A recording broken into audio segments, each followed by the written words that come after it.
नमस्ते बच्चों। आज हम लोग परिसर 1 में पाठ 8 अमूल्य भोजन का जो बचा हुआ पाठ है वो देखेंगे। पेज नंबर 52 से हमारा जो बचा हुआ था उसको हम लोग देखते हैं। ठीक है, इसमें देखिए क्या हो रहा है कि जब फसल तैयार हो जाती है तब उसकी क्या करते हैं, कटाई। आपको चित्र में दिख रहा है कि यहाँ पर कटाई का काम चल रहा है।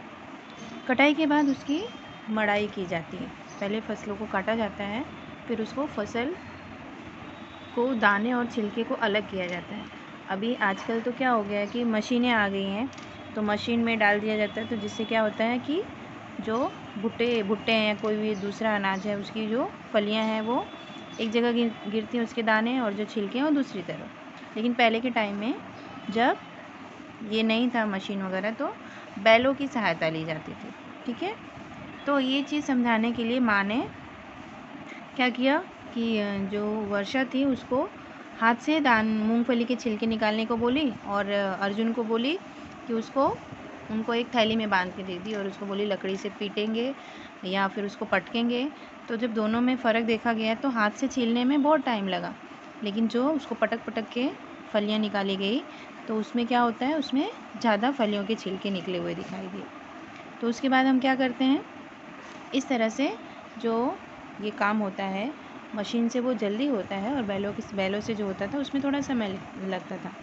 तो कटाई होने के बाद क्या हुआ, उसकी मड़ाई हुई। मड़ाई होने के बाद फिर क्या किया जाता था, उसको हवा में, जिस तरफ हवा की दिशा होती थी उस तरफ अनाज को क्या करते थे, टोकरी में भर करके ऊपर से गिराते थे, जिससे भूसा जो है उसका कचरा दूर जाके गिरता था और अनाज जो है वो दूसरी जगह गिरता था।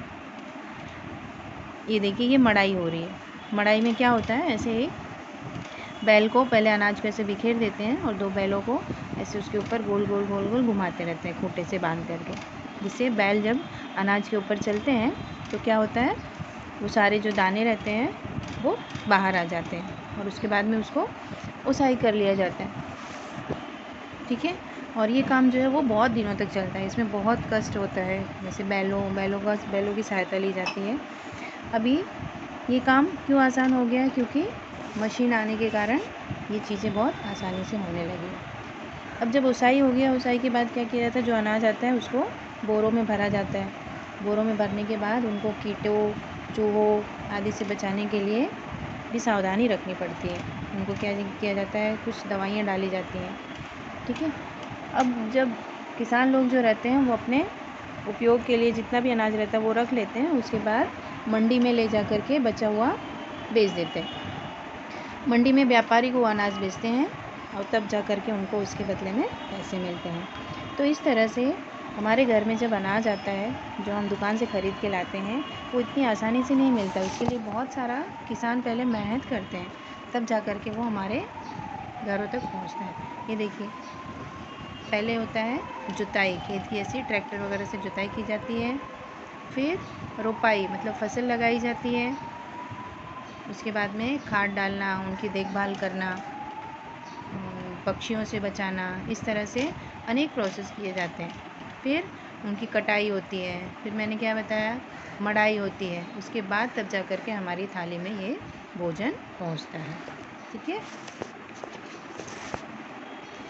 अब इसके बाद क्या हो रहा है, देखिए आपको चित्र में दिख रहा है ना, दुकानों से हम लोग अनाज ला रहे हैं, उसके बाद मम्मी जो है उसको साफ़ कर रही है, फिर मशीन में उसको आटा पिसाया जा रहा है। तो इस तरह से जो हमारा भोजन है वो अमूल्य है, वो बहुत सारे प्रोसेस होने के बाद तब हमारे घरों तक, हमारी थाली तक पहुंचना है। इसीलिए बोला जाता है कि भोजन को बर्बाद करना या फेंकना नहीं चाहिए।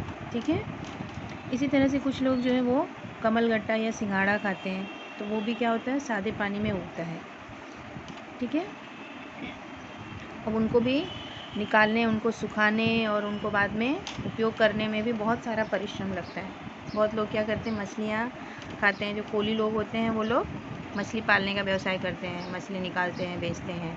कुछ लोग जंगल में जामुन, करौंदे, बेर आदि फल इकट्ठा करते हैं। कुछ लोग कुक्कुट पालन करते हैं। कुक्कुट पालन मतलब होता है मुर्गी पालन।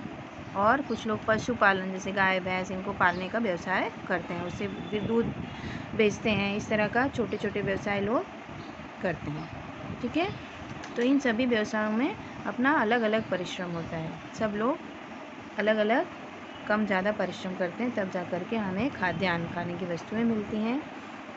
समझ में आई बात? तो इसीलिए हमारी ये जिम्मेदारी है कि खाद्य पदार्थों को बर्बाद नहीं होने देना चाहिए। ठीक है, अब आप लोग ये पाठ को अच्छे से पढ़ेंगे और अगले वीडियो में हम लोग इसका स्वाध्याय करेंगे। ठीक है, धन्यवाद।